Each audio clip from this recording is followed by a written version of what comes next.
Hello there, my friends. I'd like to talk for a moment about bullies and incels. Just to get right to the point, cut to the chase, I tend to kind of wander in my videos, but I really want to make a few points here that I think are very important for young men, young women as well, older men as well, but especially young men who are coming into their own right now and who are being directed by the likes of people like Andrew Tate, right? Or they fall into some, rabbit hole where they start to believe in this manosphere, alpha male bullshit complex. Which, look, if you're one of those guys who has already fallen into that, at least hear me out. I know that the minute that you start talking shit about alpha males, people start in on the beta crap. Look, I'm a man. I've been married to my wife. We've been together for 23 years, married for 12 of those, 25 years, married for 12 of those. And we have three boys, one who's a man who's 30 years old. So I've done my job. I've done my duty as a man in this country.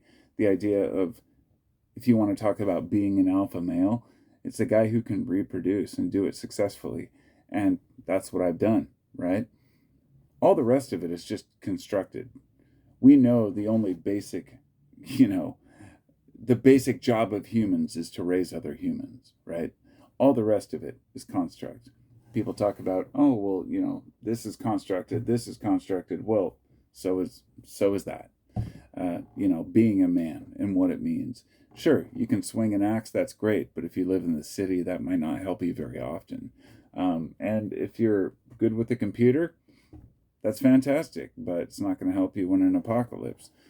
What I think as a man we need to do is just kind of have a well-rounded view of what life is. And so, maybe that's its own topic altogether. But I was thinking about bullies, and I remember being back in school and getting picked on constantly. I moved around to like 6, 7 different schools before I was out of high school. I went to a place till I was like 9, then I went to another school for a while, Beaverton, then I went to another school in Hillsboro, then I went to a school in Oregon City where the bully of the school wanted to beat me up like the first day of school. Somebody told me, and I didn't know why, but so be it. So I had to worry about him looking over my shoulder until I was out of there, and then went to Lake Oswego, then Lake Oswego Middle School, then high school. Then they kicked me out, and I went to an alternative school, then another alternative school. So like 8 schools. A lot of kids, they don't have to go to 8 different schools, right? So you're the new guy, or you get picked on, or you live in a town of rich kids and you're the poor guy. And that was me in Lake Oswego. So, point being here, that bullies were different in my age, and they would beat the shit out of you, right there at school. Nowadays, people can do it online. And I watched a show the other day. I woke up. Sometimes I like to just wake up on like a Sunday morning and watch a whole Netflix series. And I watched a series called, maybe it was Friday. It wasn't that long ago. It was called Adolescence. It was a UK movie. I know it was filmed in the UK, but it was a Netflix movie. It was like, I think 4 or 5 episodes, and a kid's house gets raided in the very beginning, and they take him in. He's a 13-year-old, and he gets questioned for stabbing some chick. And it reveals all of this, sorry to say chick, but a girl at his school. They have all this evidence on him. I'm not going to spoil it because it's a really good show if you haven't seen it. And it turns out that, a lot of the kids in the school and a lot of the discussions in the, show are about kind of the manosphere and the whole, movement of the 80-20 rule, shit like that. And if you don't know what that is, it's that 80% of, women are attracted to 20% of the men. There's this idea pumped into young men's heads that they're worthy. Their worthiness depends on how good they look. This started the whole Chads, and either you're familiar with it or you're not. But if you're not and you're a parent, I would highly recommend looking into it, because you need to know what the kids are, how they're speaking to each other and how they view each other in a lot of ways. It's all bullshit. It's all, complete bullshit science. But it's this idea that most women are attracted to just a few men. The rest of the men are the incels, or involuntarily celibate. And this has been an ongoing problem for a long time, and I kind of thought it would fade away. I haven't talked about it a lot, but it hasn't faded away, and I think it's important to talk about. So, the next question, because it's easy to talk about what's going on in the world, but how do you deal with this shit? How do you deal with these bullies? And I feel like anytime you're going to address any social issue, you should have at least a solution or a counterpoint to it. In other words, here's the thing. If you're going to say something is bad, then you better damn well have at least some semblance of how to make it better, right? Because you're judging it bad based on, what it does. So bullying harms young men because it makes them think that they're inferior and crappy. So how do you reconcile that? How do you fix that? You can't just punish the bullies. That's not enough, because bullies will continue to rise up. A lot of these bullies like attention, because, so here's the thing about a bully. They don't even have to be a physical bully. They could be somebody who's always harassing you or texting you shit to try to instigate you or get you riled up.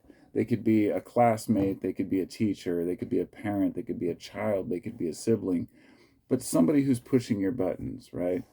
Just trying to find some fault in you. And you don't have to put up with that shit at all.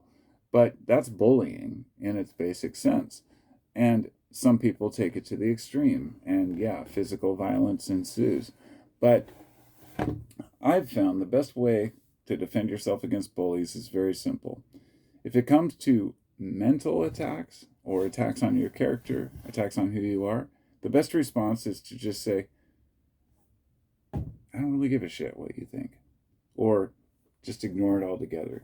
I mean, people want to retort and respond and to find some fault in the other person. Anytime I'm attacked by a person, by finding some fault in who I am, I just, whatever. I live my life. You don't. I don't really care. And you have to have strength in yourself to do that, and resilience. But when it comes to physical attacks, that's a completely different story. And it's hard because I have kids, and my boys, I want to teach them to defend themselves. And I've like, if somebody punches you, what do you do? Some people would say, run to the principal. Say, no, you knock that fucker out if you have to. You do whatever you have to defend yourself. Avoid conflict, but stand up for yourself, because we live in a world where if you don't, you just continue to get picked on. It sucks. I wouldn't choose it to be that way. But the fact that it is means that real bullies need to have their ass kicked. I had a bully when I was in junior high. He picked on me for when I was young. It was 7th and 8th grade was junior high. So it was 2 years. In some places it's 3. So I was a 7th grader, and this dude picked on me. He was a football player, picked on me all year, teased me. My last name's Orr, O-R-R, so he called me whore. Whatever, very original. And this went on all year. Whatever, didn't care, just ignored him. I was a skater kid with a mullet. I went off after school and skateboarded and had a good time with my friends. Summer came, went off, skated with my friends, had a great time. Came back to school the next year. Must have been the first or second day of school, and the guy's walking down the hall calling me whore. And I just turned around and I pushed him. I was like, you want to fight? Or something like that. And he turned and he punched me in the eye. And I'll never forget, I just grabbed him and I put him in a headlock and I just beat the shit out of the guy. And he never fucked with me again. Everybody saw it happen. Nobody else fucked with me again. And I, in the end of the year, ended up being friends with him because I'm not a dick. I'm a nice guy. I care about people. I just won't be fucked with. And so it was a lesson for me and something I have tried to instill in my kids, as much as it sounds harsh. Like, if a bully fucks with you, you need to put them in their place sometimes. Society hasn't been doing that. So we're not just getting bullied physically or mentally, we're getting bullied financially right now. And that's a whole different topic, I know. But uh, the way that people have convinced each other that the best interest is kind of this trickle down economy mentality, physically, mentally, spiritually. Let somebody else do the hard work and you'll just get what you get kind of attitude. It's not working. But if you have ever been bullied, if you've ever been harassed, just know it's okay to stand up for yourself, whatever you have to do. I know a lot of people will try to tell you to, use peaceful means, and that should always be the first resort. But let me go on a final note and something that I think is probably the most important thing. If you cannot use any type of physical resistance, and if the issue is too complicated to, understand the person's mental state, use the emotional card. Just say, that makes you very sad. In other words, let's say somebody's completely attacking you. Play the victim for just a minute, and you'll see how quickly people just walk away. You can have a long argument with somebody, and if you just say, I'm not feeling well, or, yeah, I've just been really depressed lately, it's crickets, because they want to see you angry, not sad. They want to see you upset. That's what bullies do. And I'll be honest, sometimes in the right state of mind, I might be a bully. I bullied my friend Scott. I love you, Scoey, if you're out there. In the past, a lot of times, but it's only because I want him to be a better man, a stronger man. But at the same time, I'm like, who am I to talk? And we've been friends for 35 years. So, you just, it's the intention that matters. And if there's somebody that really wants to make you feel shitty because they want to get one over on you, fuck those people. But if it's just a friend or a family member that just maybe doesn't even want your respect, or want to respect you, but wants you to respect them, kind of thing, it can get complicated. But so that's my rant for the night. And I'm going to get in because I'm hungry and I'm going to go eat some chicken. So I'll see you on the flip side. Peace and love.